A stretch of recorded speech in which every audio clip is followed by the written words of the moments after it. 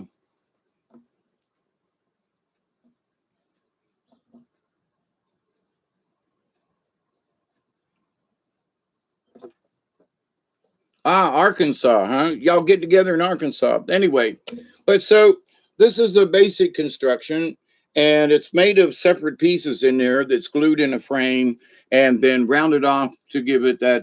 There are different ways to make the frame.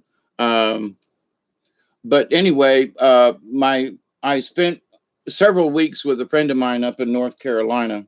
I'm sorry, Tennessee, close to North Carolina, up around Sevierville and Cosby, Tennessee, actually. And she makes drums. I don't know if she's still alive or not. It's been a good many years, and I know she was at least as old as I am. So don't know. I'm hoping that Karen Lancaster is her name, if Karen's still out there. Um,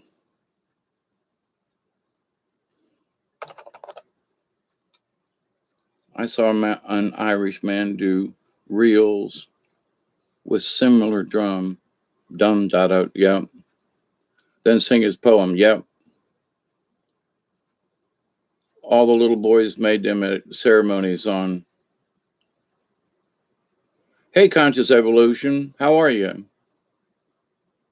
So I had the opportunity to make I don't know, 25 drums, 20 drums in a couple of weeks' time I was there. I really got the hang of it. Uh, if I could ever get my shop and everything together, I think I could make drums myself. Probably because I made them from scratch when she built her. So she had the patterns and everything, but I'm sure I could probably figure it out just by looking at this drum and knowing remembering what I know about what I learned while I was making those drums. But we made small drums.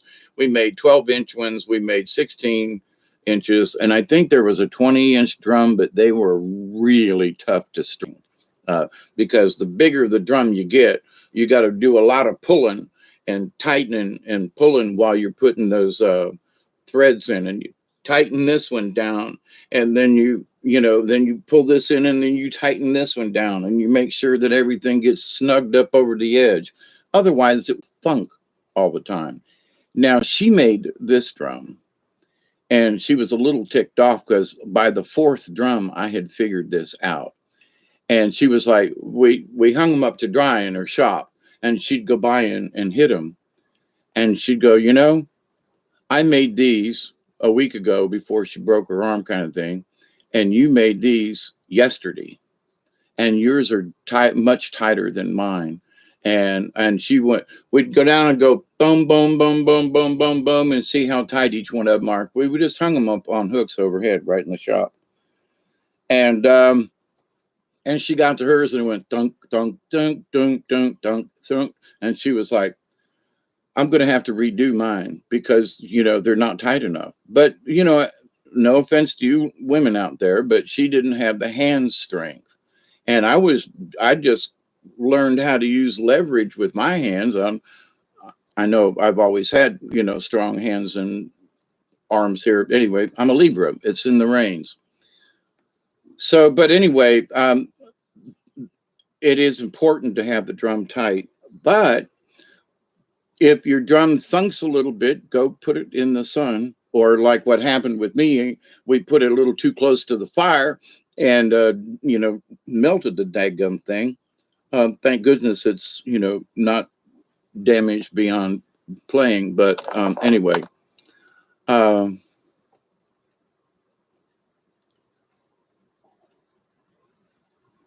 you have a 6-inch drum. Yeah.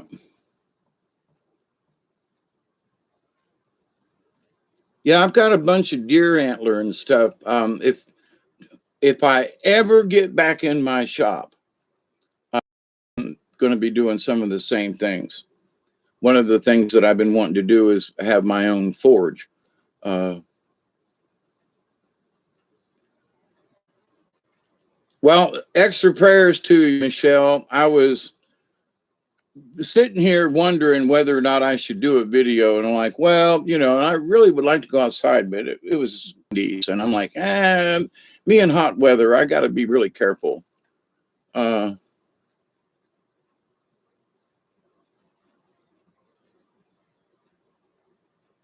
I know at powwows they have to keep wetting it. That's why women weren't supposed to play the big drum. As I said, Mohawks play hand drum. Tomorrow, if you wet it, it will thunk. You have to keep it dry, uh, unless you're trying to, tune it or whatever. But the big drums that I've seen, in rainy weather sound crappy because they're not tight enough. And the skin will absorb moisture and it will just not play right. But get it around a heat source just to get some of that. And that if it's an animal drum, it will tighten right up.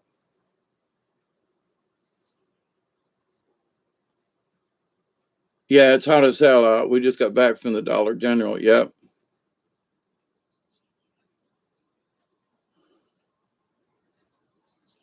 Yeah, which moon that's true. I feel a lot of ways that it's like to be close to the drum, to hear it, to be there with, with the dancing, to be there with the praise for Mother Earth. It can be overwhelming, but even though I have cried at times, no quote particular reason other than the sheer joy and blessing of being at a powwow and the people that are there and the drum, but the idea that um, it's a good cry, I guess.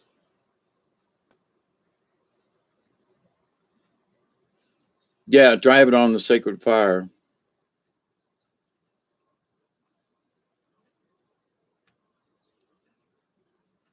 The men wet it before they played it. Wow, I'd never heard of wetting one before they. That's interesting. But I've not known many folks from the Mohawk. I've Blackfoot, Blackfeet, Lakota, Cherokee, Navajo. Quite a few Navajo folks I've known over the years. I actually met one of the Navajo code talkers at a special dinner they had for me at the Marine base up in Albany. And I was privileged to hear him speak and talk. And it was like, wow. Um,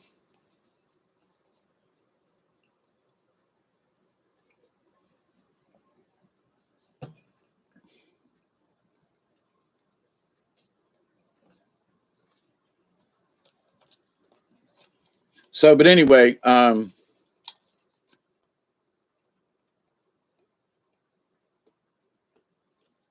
yeah, I would like to make different types of drums as well. But, I still got so much crap to clean up around here, and I still haven't finished my porch project, now 3 years old, or going on it. We'd sometimes travel for 10 hours to get to some powwows. Canada is very different, almost like Hopi. Yep. Didgeridoos from PVC. Yep. They're not the same, uh, but you can do it. The whole part of the didgeridoo is the mouthpiece, because I got one right here, and it's the mouthpiece. It's mine is I have a bamboo uh, didgeridoo here.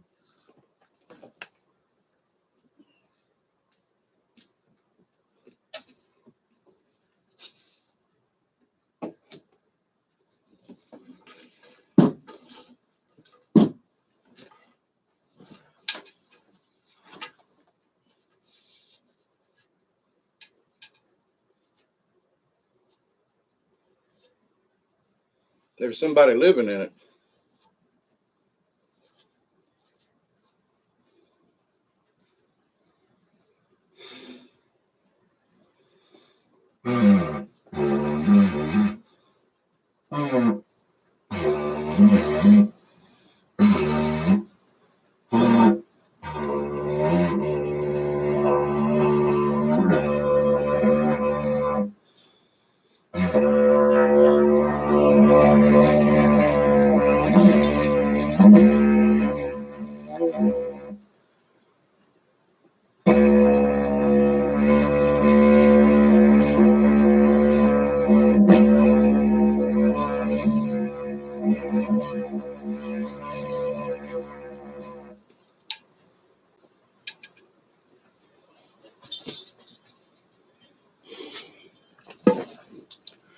That's my 10 cents with the didgeridoo. But to the point, though, I had a friend of mine who was in Australia for a year. He did an internship there and brought a real didgeridoo home with him and made, and the whole trick,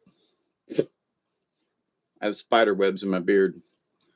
The whole trick is how this mouthpiece is done and how it channels the air down there. Um, you have to sit up straight. I have not learned how to rebreathe, you know, but I've learned how to take a long, deep breath and just.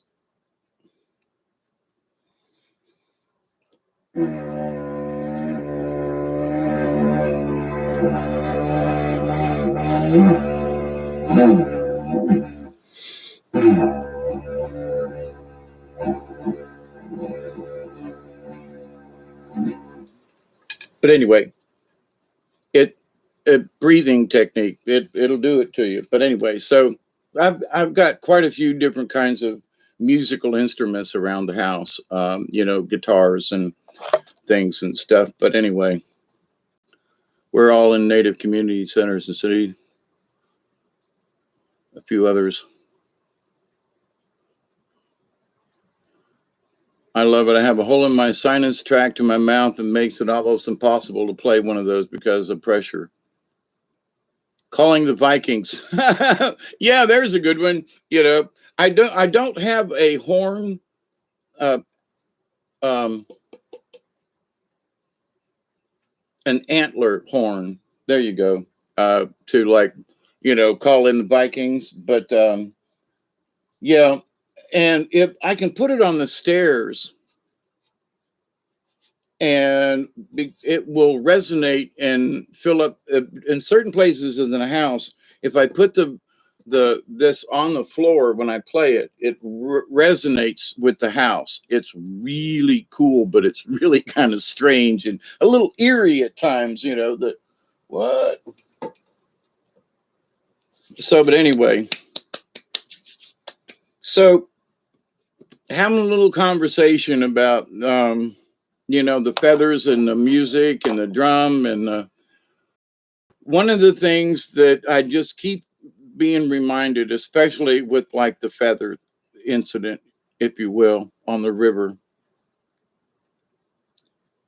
Creator will give you gifts all along if you pay attention. And that was sort of my lesson for the other day was, are you paying attention? We left you a gift. The answer is yes, I got it. I received it. And it's to pass the message along, whatever that may be. But as a wading bird, I looked at it and I thought I couldn't find any particular lore on the great blue heron.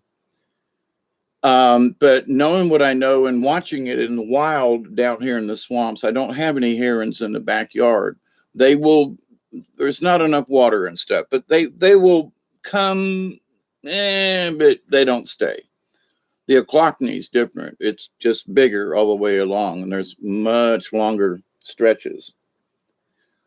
Now, when the river, I'm the little Ochlockonee's in my backyard. For those of you who do not know or haven't heard, but so, and the both of them converge about 15 miles south of me, where Duggar and I usually go, and so the herons will go up the river from the big Ochlockonee, but only so far.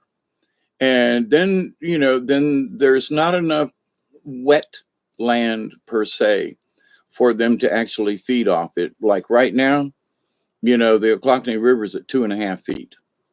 That's low, Uh, a month and a or so ago, it was at 15 feet, you know.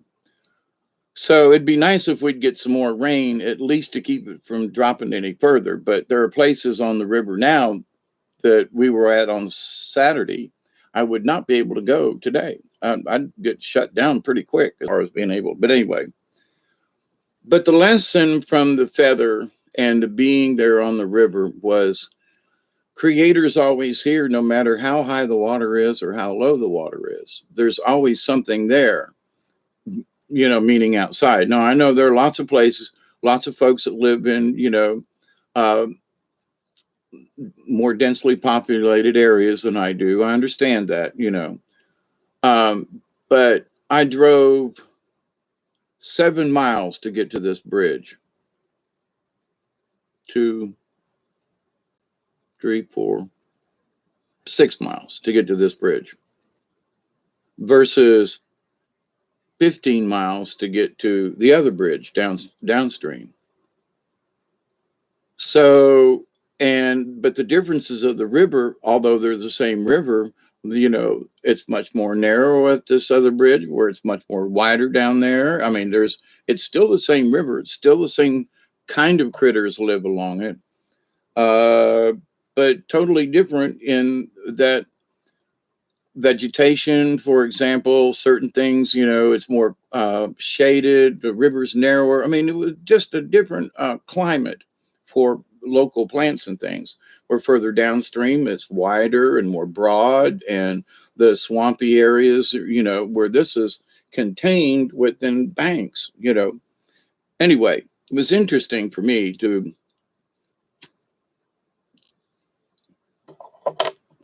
have been there, but it's the see what kind of impact it had on me in that say same river just further upstream, and what the differences are in the climate and so forth. It was really cool. It was a warm afternoon, but underneath the trees and down on the water in them closed banks area, it was really nice and cool in there. Hey Stephanie, how are you? Love you too, Witch Moon. I love all your blessings. Yep, the same to you.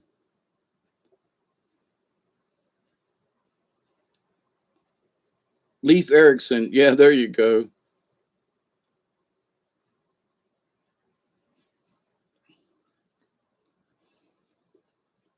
Yeah, I know. Sit down. I wasn't even planning on doing this when it's almost 6 o'clock. And me and Doug are going to have to go outside and do a couple of things. I got kitty cats to feed and some other projects, but it was just a little bit too warm out there this afternoon. And I found myself, I'm still a little hungover from Saturday in all of that, lifting of kayaks and moving and good, Stephanie. Honest, good, always. But so there are lots of ways you could interpret getting the feather, but from a wading bird standpoint, for me, it meant that me and Duggar, I'm going to have to, we're going to have to go down to another place, and we're going to have to go wading in the water. Because, wading in the water is kind of fun, number one, but it's also that connection with your feet and water and the thingy. So, yeah, I got some other instruments I'll try to share later on. But anyway, so for me, it's the water bird, So it flies not real high, but they fly. They're really elegant when you see them flying down the river and places and stuff, and then they'll roost. I can usually spot them. But wherever this bird was, and the fact that this feather was so clean, not wet, I mean, hadn't been laying there, I'm like, how did I miss the bird? But anyway, so I'm going to shut down after an hour and a half. It's a lot longer than I thought I was going to do. And I promise you, as soon as I kind of get my strength back up a little bit and a few things done, I will come back on and do some cards. And with the, hey, Crafty, with the full moon coming up, I want to go outside and put my drum out in the sun before it goes down. Um,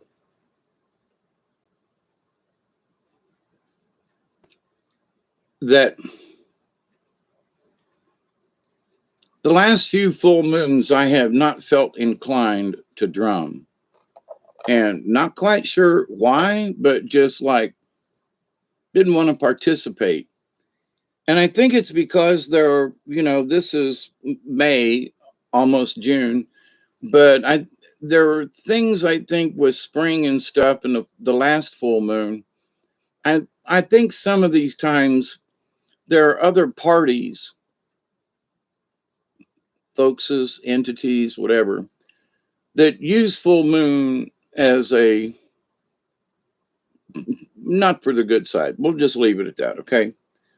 So I don't want my energy to somehow get siphoned off. And, if I'm doing a positive drum, but there's some really negative energies being used in the full moon, do I want to risk the chance of my prayers being hijacked? We all should learn more about, yes,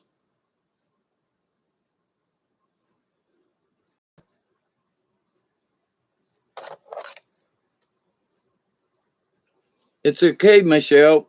You don't have to be in touch all the time. Hey, Isby, signs and symbols rule the world. Yep. Not words or laws. Yep.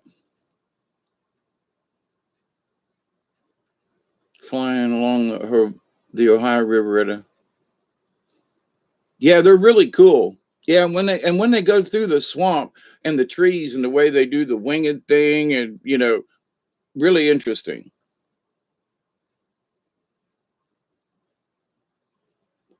Like I say, I don't have any blue herons or white herons actually in the back on my river up here, but just a couple of miles that away where the big Oclockney is. And here's the interesting thing: the big Oclockney up here where I'm at ain't a whole lot wider than my river is in the backyard. So it's like, they're about the same width. But I'm on the little Oclockney, it's the big Oclockney, no problem. Um, but the big Oclockney, because it's got a longer watershed and goes further north than where we put in, and all the way down to the ocean. That's one thing. It's like, the water in my backyard ends up in Oclockney Bay down there at Panacea in Florida. I was adopted into a white home till 30.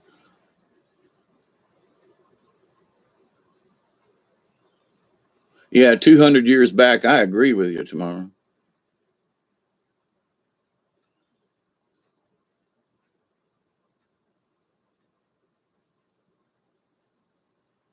Yes, a nice gift, Crafty. Yep. That's I'm very humbled and grateful anytime I get a gift. I am. And so in that though, I felt I should share, the blessing from the creator with y'all today. I was going to do it yesterday, but I was still a little hungover from my river trip. I don't have near the stamina that I wish I had, but 5 hours on the river for a 68 going on 69-year-old man, that I could do this, put up with the dog, paddle all that way and back, and still get the kayak on the truck. Not bad for my age. I'm just saying. No, we don't have anything like that down here. Not South Georgia.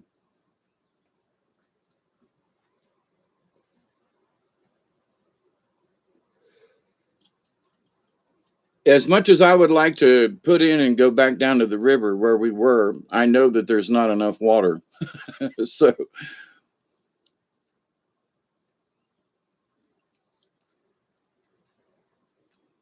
thank you, Stephanie. And tomorrow, the government's been after Indian lands since the day they put their stupid feet on Turtle Island. And the Hopi prophecy, I was in one of the cards that I read for folks, and I read it the last time I did three cards, I think, was that, the prophecy is that there's going to be something hit the other ocean. And it was specific in that it was going to hit the other ocean, not wherever it hit last time. What? Yeah, in the Hopi prophecy. So it's like, so it's going to hit in Europe or is it going to hit in the Pacific? Where did it hit? Well, some say there's a big crater where the Gulf of Mexico is and that something hit there off the Yucatan. So if it's not going to hit there again, okay, that's good. It's going to hit in another ocean. Which one? The Indian Ocean, Pacific, Atlantic, well, the Mediterranean is technically a sea, but uh, but the prophecy kind of states clearly it's going to be the another ocean. Now I'm just curious as to which ocean they were talking about before, Pacific or whatever. But anyway, um, they run a lab in Georgia. We do. I caught up Iroquois tribe, Canada. Hey, F-33.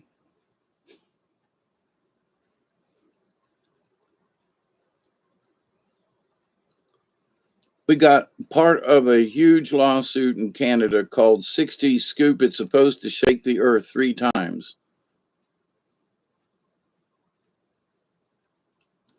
I'm sorry, FR. Hugs and kisses back to you.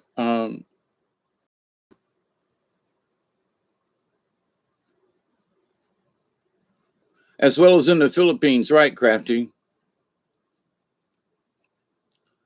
So, but anyway, I'm not going to stay on here long either. A 4.3 in Oklahoma today. Yeah, they got to quit that fracking out there. That's all there is to it. But hey, Maverick. Oh, there's 23 people here this afternoon. I honestly and gratefully appreciate every one of you. I do. I know I say this sometimes, I sound a little slobbery about it, but I mean it. If it weren't for you, it'd just be me and Duggar. And so I'm so proud that each of you come in here and visit with each other and share the energy. It humbles me every time I get on here and that you all share the way you do. I thank you all so much. It for me, it says my job is as what I'm supposed to do is being accomplished. And feathers from the universe to say, not necessarily a pat on the back, but in a way, to keep up the good work and, to keep wading in the waters and in the mud. And sometimes that's where we have to go wading in the water. Wade in the water, wade in the water, wade in the water. I can't remember. Anyway, that's a very bad rendition. The prophecy says earth shakes 3 times. That's a what? I missed it.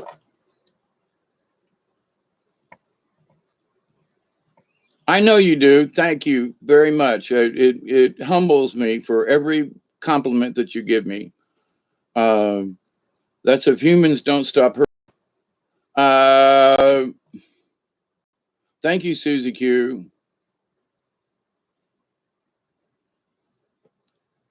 I want to send you a link to my channel so we can connect. I'm going to do some traveling soon and would love to visit. Okie dokie, FR. Tomorrow, I do not like to accept things, But when I stopped and got this feather, I was like, hmm. It was like a job well done on the river. It was like a job well done, and it was just like it was just a job well done. Good job, Hawkeye, for whatever it is that I'm doing. Just keep up, but keep up the good work. Got to keep it up. And the feather, to me, always insinuates to me flight.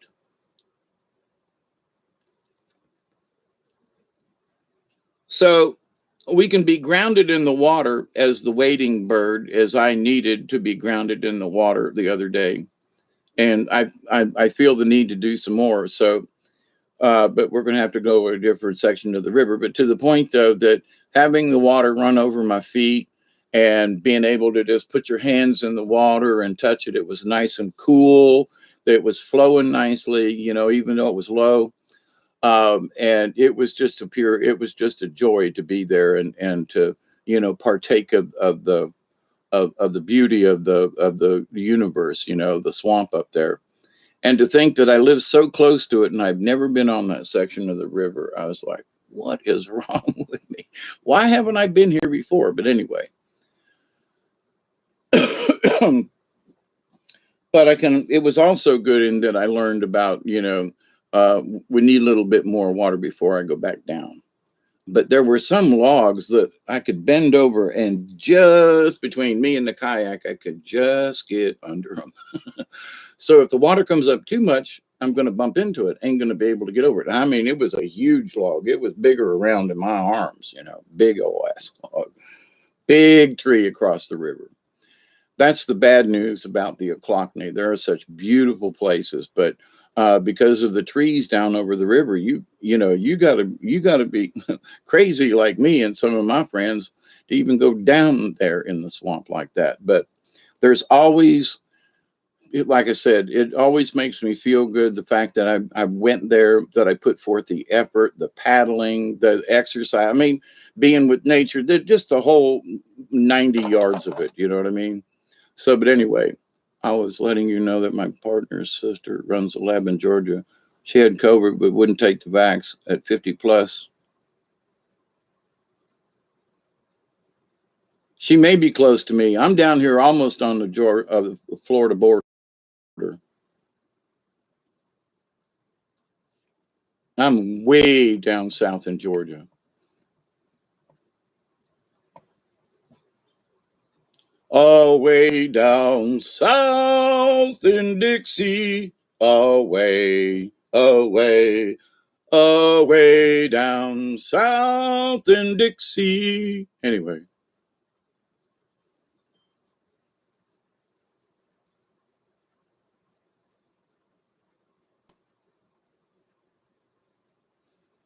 Thank you, FR. And that's a good compliment to Michelle. I was glad that yeah, stay strong. Exactly. And I haven't watched his current one, but I watched him one time in a swamp and he was doing shit that you just should not do in a swamp. Uh, I think Survivor Man, there's too much bluster about him. And he jumps over logs and stuff, and you just don't do that in a swamp. You will bust your ass and hurt yourself. And but anyway,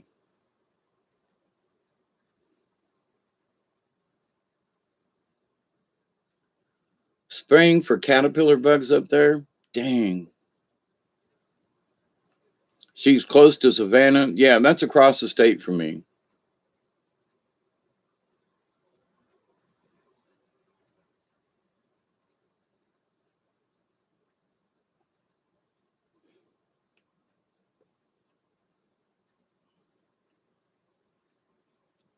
Yeah, I know you all have heard me before talk about this, about our core values and how important it is for us to keep our strength up. And I think in one of the last videos I did, I talked about folks, inadvertently, straining and taking away your energy. And you have to just stop and say, no, no more. And like it says with the armadillo card, that, our armor is what protects us. So make sure that you're not overly stressed out, spaced out, or otherwise fractured in your own life, because that will make any attack or anything out there much easier. So,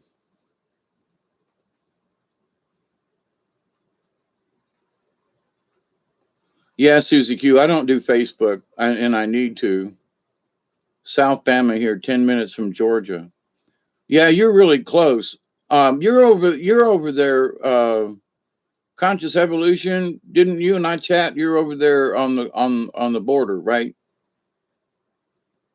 I can't think of the town, but used to buy fireworks from there.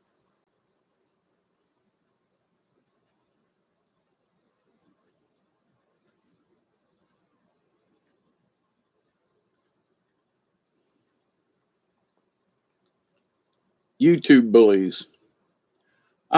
Just remember that you can accept or reject what comes your way. If there's a bully, don't accept it.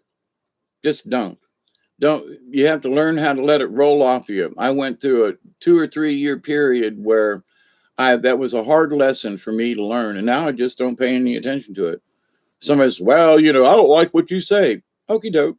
Have a nice day. I love you anyway. I'm not preaching any. Well, I am preaching something. I'm trying to preach love and harmony. But anyway, my autistic sons like to be online, and the bullies are terrible. Yeah, I know. That's just a shame. Somebody here has been lighting off fireworks for the past 2 nights. I'm in Mississippi, which is just outside of. Oh, not Mississippi. I don't have my glasses on. Toronto. Yeah, I've been to Toronto twice. It's an interesting town.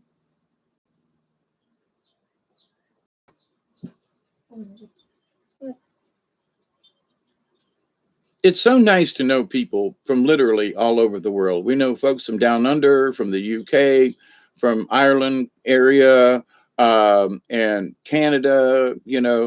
There are folks up in BC. There are folks over here. I am so grateful that I know you all from the different, Columbia. Thank you, Conscious. Yeah, and I swear we ought to get together. I got kayaks and canoes. I could meet you over at the state park over there, Kolomoki Mounds. I've been wanting to go over there. Not so much to get on the water there, but yeah, they do have a couple of lakes that were overgrown with hydrilla the last time I was there. But anyway, the mounds are interesting. Uh, these gunshots were most Maverick, and you're in BC. There you go.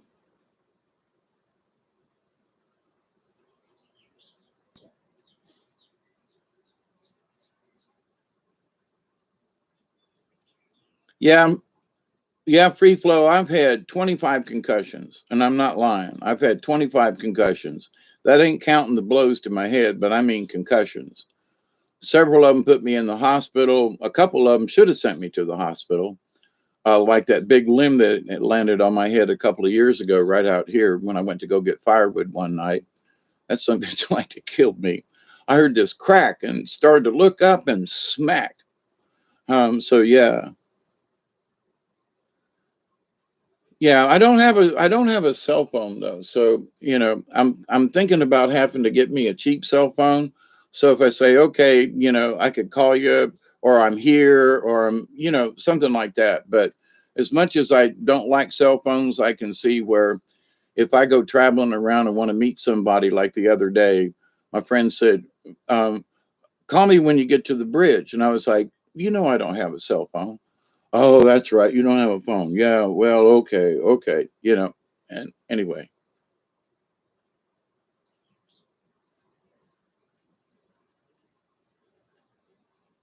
I have to, it's only a few years overdue.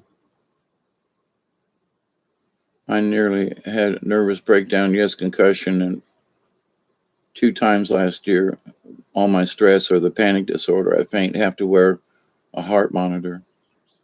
Sorry about that, free flow. Honestly, I was in a bad shape a couple of years ago too. And when you take control of the panic and you take control of the fear, boy, there's healing in that right there, let me tell you, go back a couple of years in some of my videos and see how I was then, you know.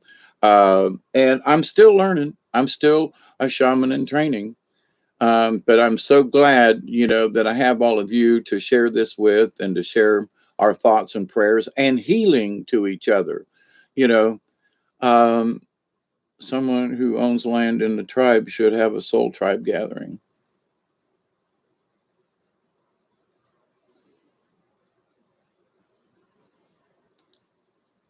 Type big, he can't see the little text wall. What? Oh,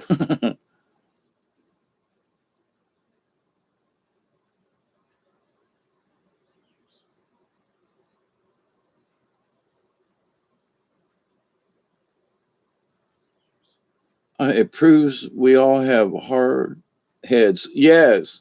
And we're still here. Yes. Thank you, Susie. I agree with you. My heart. Yeah.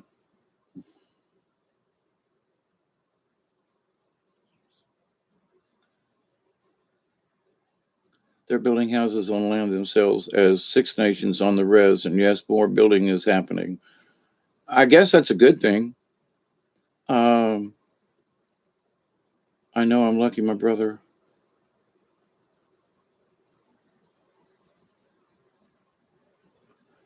Yeah, tonight, tomorrow night, I need to go put this drum outside. But anyway, I know America would be down under and Australia could be on top. Depends on what position you like to be in. Gaza, that's crazy. I love it though. And oh, I was going to say something about 69, but I'll leave that out. Y'all use that for yourself. Use your own imaginations, okay? I'm not going to fill in the blanks. But anyway, I need to go outside, but been here an hour and a few. Uh, it's 6:09. I'll stick out with you for the next thing for another 10 minutes. Is your chief a blonde line? Let's see. I just have to go set it in the sun. That's all. Isby and to all y'all, the drum circle is every time we meet. Okay. Every time I come on, I bring the drum with me. I don't play it every time, but in my heart, it's there. And so, if you, for those of us who have been to powwows and things, and if you haven't, find some Native American drum music and listen to it, okay? And just close your eyes and imagine uh, you moving with the boom, boom, boom, boom, boom, boom, boom, boom, and feel that because somewhere on this planet there's somebody drumming all the time. At least that's what Spirit has said to me. And years ago, the medicine men even told some other medicine men to not drum for a while because there was some nastiness in the universe. And I found that very interesting because there are times when part of me wants to drum and there's another part of me that says, not today, not today. Well, I listen and find this feather. So when they say, okay, I want a drum, and they go, not today, Hawkeye, I have to listen. You know what I mean? But then there are times when I'm not listening and they go, get your drum. And I'm not paying attention. So I'm trying to fix that part in myself to do more drums. Been many powwow, and yes, if you're not, you should. Yep. Healing, I love tribal dance in the grass, no shoes in the sun. Yep.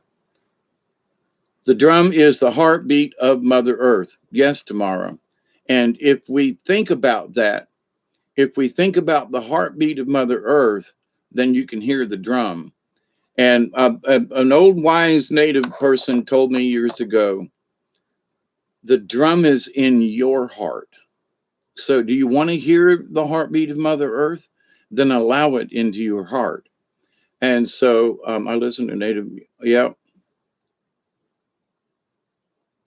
the Native usually reject my British European blood. They didn't imagine I would connect. Yeah. Hey, Max, how are you? Hope you are doing well. Was thinking about you the other day in a nice way, you know. was thinking that, you and I have so many, in our few conversations we've had, it seems like I've exchanged a lot of information with you. It is like, wow, that's really cool. But anyway, and I appreciate you, Max. That's where I was headed with that. So it's nice to know there are other folks out there who who at least come close to thinking the way we do. At least, thinking off on the side, do it great. Fair to middling, Max. I've was down the river the other day and had this beautiful great blue heron feather as my present for the day. Thank you, Max. I love you all. Yes, I remember the men were trying hard to put up teepees and nothing was working. The men left. Yeah, what doesn't kill us makes us stronger. Yeah, there you go.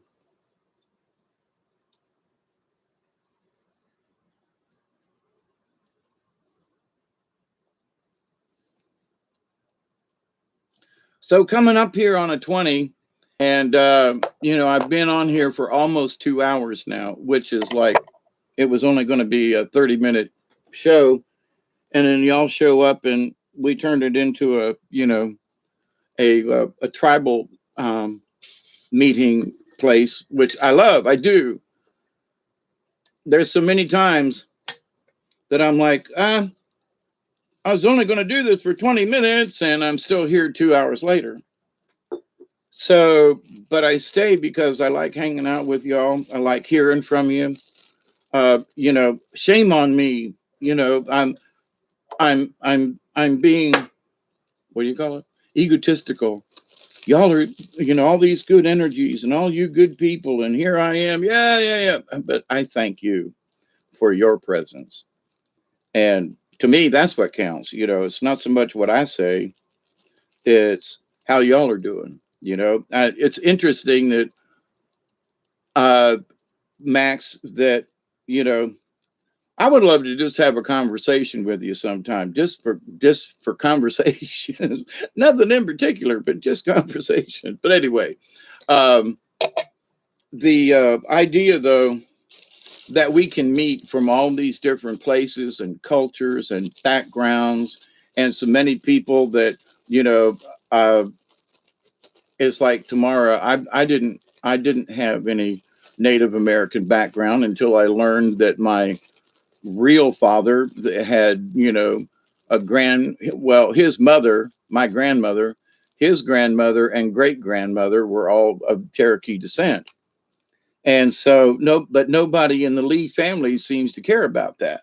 I thought it was interesting, and I still do. And I'm not trying to be a Cherokee, but now I understand why I have felt all these ways over the years about my closeness to the earth, how I looked at nature where other people didn't. You're a woodsman too, Max, but you're in the city. I get that. Hey, Vegan, how are you? Watch the Third Eye Spies today. Yeah, I'm gonna have to try to come to one of your classes there, Max.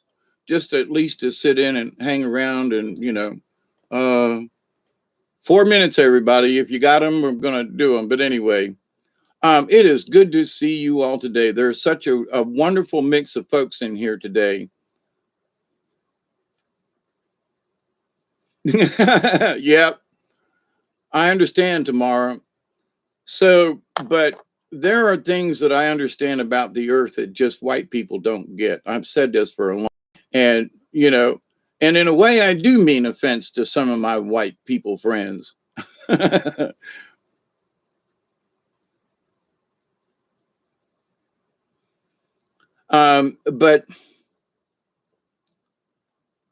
because they want to poo poo everything that, I've been called a tree hugging hippie for a long time. And now hugging trees has like become a thing, oh, you should go out and hug a tree. Um, you better roll another one. Vegan, thank you. You subbed? Oh, wonderful. Welcome. We love you. All right, another 3 minutes. I got mine ready here, but and some of us can start early, just because we can.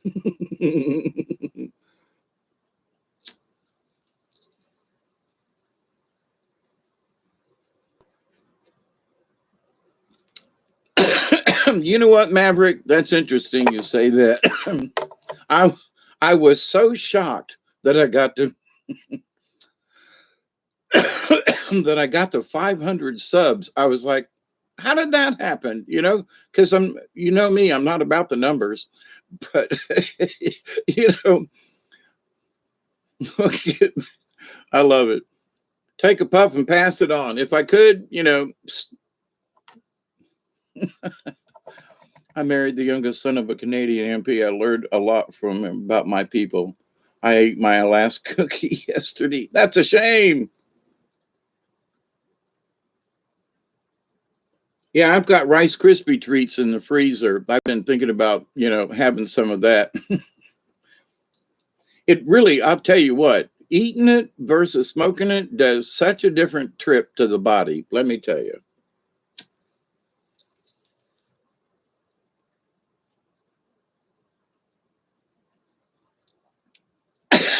These last couple of minutes are like taken for a year. I'm like, come on, 420. Hurry up, everybody.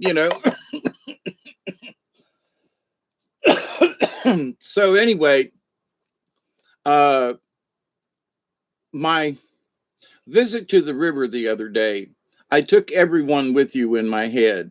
I just got to say, my ex to uh,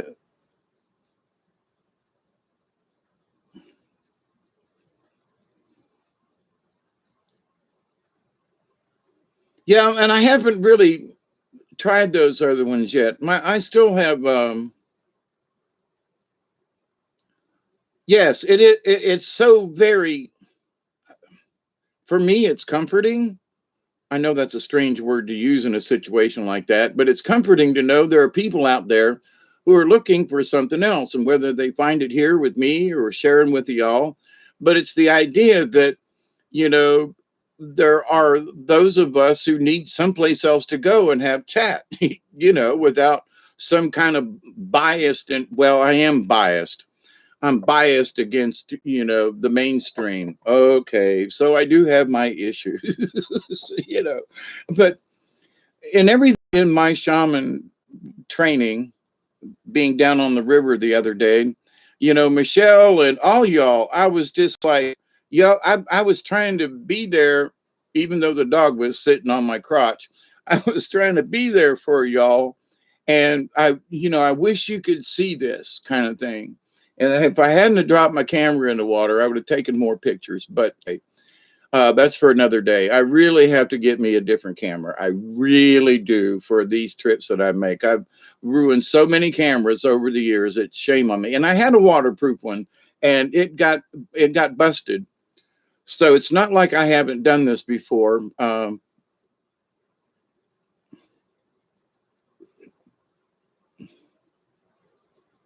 cookie.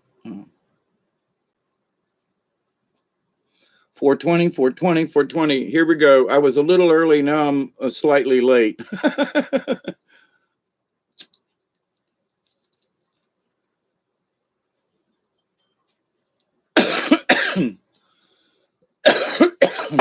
So anyway, remember, things are always changing. I mean, when I was on the river with these folks the other day, they had not been on the river like me. And so I was like, the further downstream we go, the water's dripping. And where we used to skate over some of these logs on the way down to where we were before we turned around, I was like, we're not going to be able to get back over those same logs because we only cleared it by an inch, and it drops an inch every couple of hours at the moment.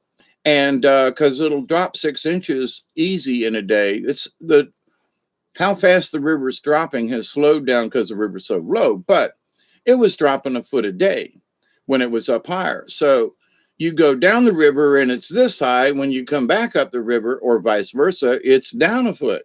And you go, what? In a few hours, yes. So on our way back the other day, some of the by Fred Robbie's, you know, 6'6" and husky, very husky men.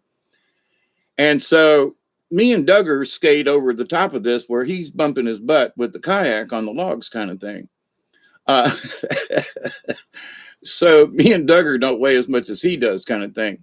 But he's a very tall man. Anyway. But so going back up the river, the only way to get over some of these logs is to sit still. And so here's your kayak, here's the log, and you're touching it. Well, as the water rushes through, it will help to lift the kayak, unless it goes around it. But anyway, but if you try to go bull through it, you'll push the water back and aside, and you'll actually hit the log. So the trick is to bump. So you come up a little bit and let the water get under the kayak just a little bit, and you push forward. So you literally hump yourself. I'm humping it. Boy, I had a good hump the other day on that log. Anyway, okay. Those of you with dirty minds will, kindly, scrape them out of the gutter. But anyway, you'd be barking up the wrong tree. Okay. Oh, shame on me. But the idea, though, that just in a couple of hours, things change. So in the universe, nothing, well, if you were on a lake, the lake would stay the same. But I mean, in things are always evolving. Being on the river, there's always changes. Anyway. So for people who think that everything's going to stay the same, I get chocolate chip.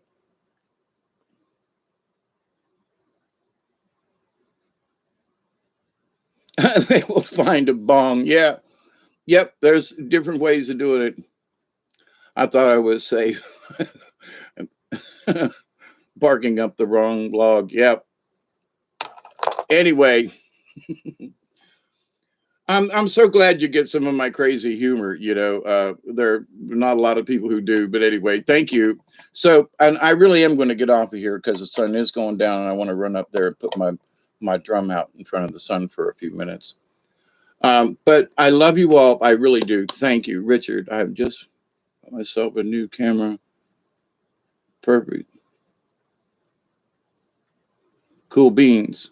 Bacon. The only thing that's constant is change. Yes, that's right, Bacon. That's right. Hey, Christy, I got your phone number. I think you called today. I'm in Texas. What? Wait. Y'all are commenting so quick. I wanted to keep up. Thank you, Max. You keep up your good work, okay? And thanks for coming in and checking in with us. It's always good to hear from you. I'm in Texas. Haven't been to Hawaii since 2006. Aloha is a loving way to greet you all. Thank you. Agreed. I'm good for you. You should be giggling. Yeah, I got it. I just got doing other things, and my brain's been a little off in left field earlier today. So, but yeah. I'm sorry, Gaza. It just is what it is, but we'll uh, love to at least share the thought and the vibe with you. Thank you, Christy. And thought about you too, and hoping things are well in your area. Some days are not as good as others, but I try my best not to complain about those. And I'm grateful that I'm still here, and after that trip down the river the other day, I'm like, I'm almost 70 years old, soon to be 69, easy, So, but I'm out here, tossing this kayak around, with a dog that's damn near as big as me in my lap, going in these, crafty little places in the wilderness up here. Well, in the swamps. There are no houses down on the river, kind of thing. We found one place that is like a plantation, and we could see a building off in the distance. But folks around here don't build on the river. Now, further downstream where the banks are much higher, there are houses that are close to the bank, but not anywhere around here. It's like where my house is now. If you go in the backyard, it drops 2 foot. I mean, right behind the house, and so you would be in the swamp in a heartbeat. So you don't build down there.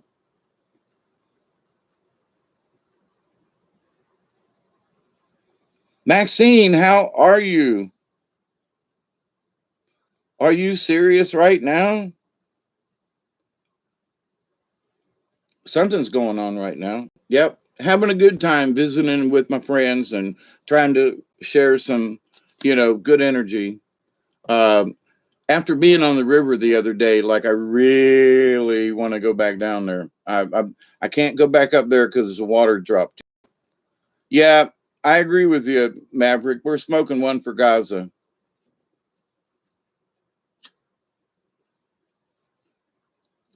And anybody else that might not be able to partake at the moment.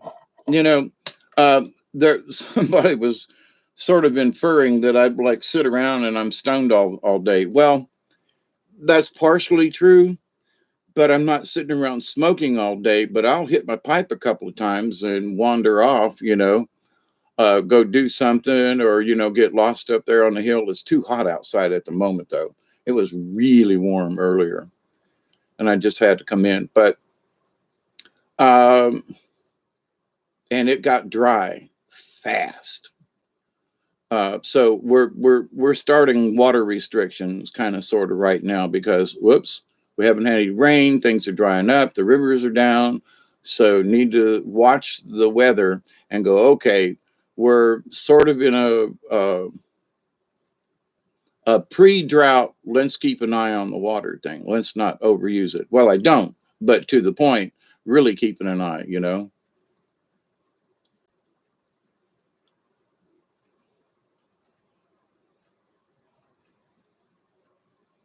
Mossy man, you out of here? I'm the same way. Catch you. Susie, see you. Our water levels are down as well. Really?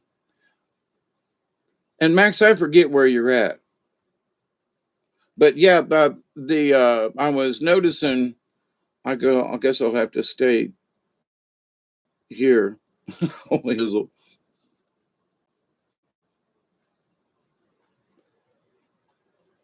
yeah, there are some places that have got, an enormous amount of rain this year.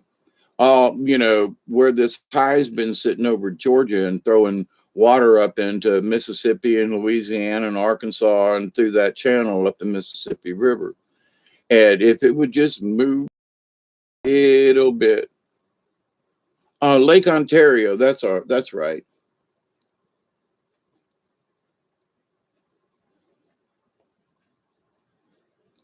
The legend it says never gives up her dead when the late. Never mind.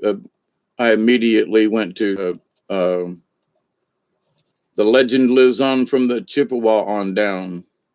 From the big lake they call Gitchigumi. I don't know if that's Lake Ontario, but anyway. The wreck of the Edmund Fitzgerald. The news has not said anything about it, but yeah, that's the interesting thing about it, Max. Those of us who pay attention to just what's going on around, you go, wow, the water's not as high today. I'm in down the road from Detroit River. Yeah.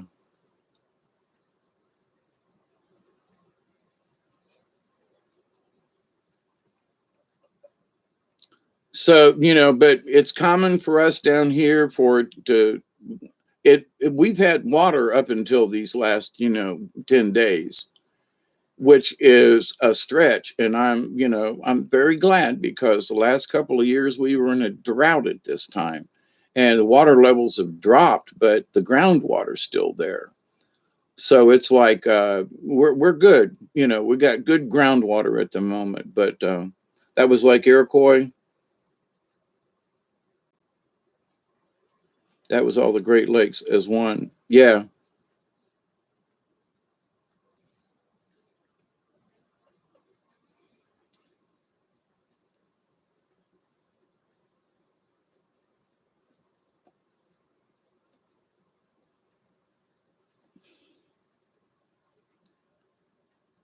Max, this is for everybody though, but um, I can't remember. They're called Carolina somethings, and that's where comets or something came in and left divots on the planet.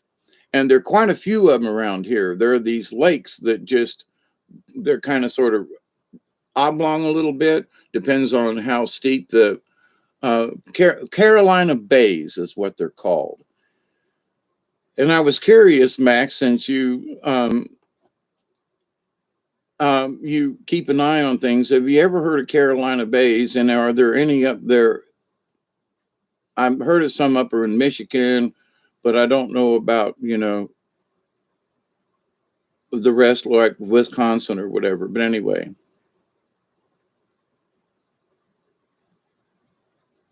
it's in the Carolina winds.